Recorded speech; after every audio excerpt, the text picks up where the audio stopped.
Pan.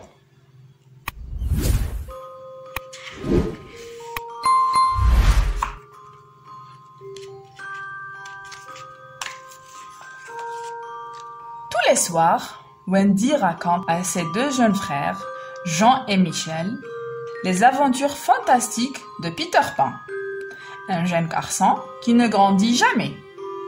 Leur père, George Darling, a peur pour ses fils. Ce soir, il est sorti avec sa femme, Mary. Wendy s'est installée dans une chambre à part, plus en rapport avec son âge.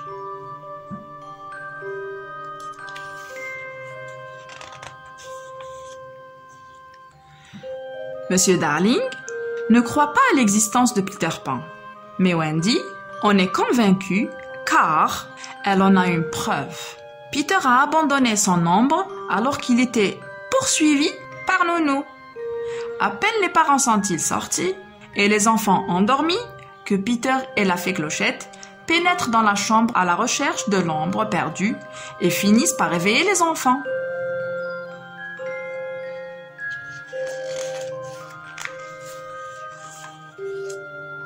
Après un moment de surprise, Wendy se rend avec Peter Pan sur son île en compagnie de ses frères.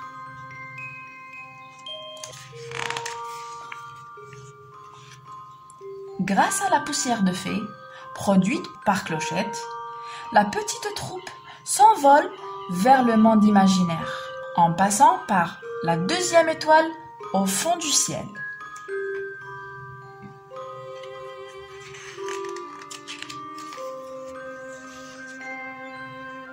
Les enfants ne tardent pas à se rendre compte de la réalité du monde de Peter Pan. Dès leur approche de l'île, ils sont pris pour cible par les canons du bateau du capitaine Crochet.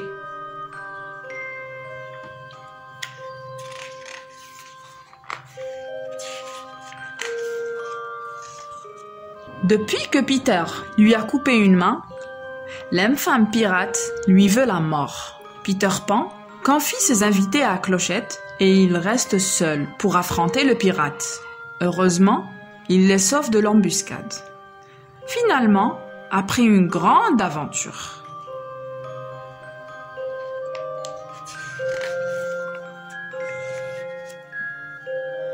Wendy décide de retourner à Londres, dans le vrai monde, même si cela leur fait perdre leur jeunesse éternelle.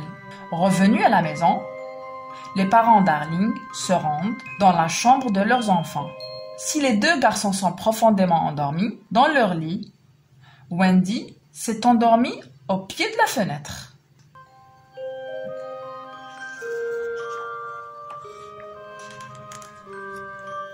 À l'arrivée de ses parents, elle se réveille et tente de résumer leur voyage merveilleux. Pour preuve de son récit, elle leur désigne la silhouette du bateau pirate qui s'inscrit dans le ciel, illuminé par la lune. Face à l'évidence, son père ne peut que l'admettre l'existence de Peter Pan.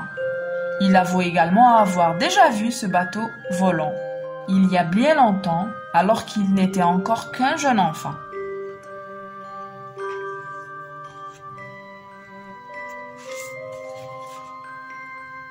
Notre histoire prend fin pour aujourd'hui. À très bientôt les petits.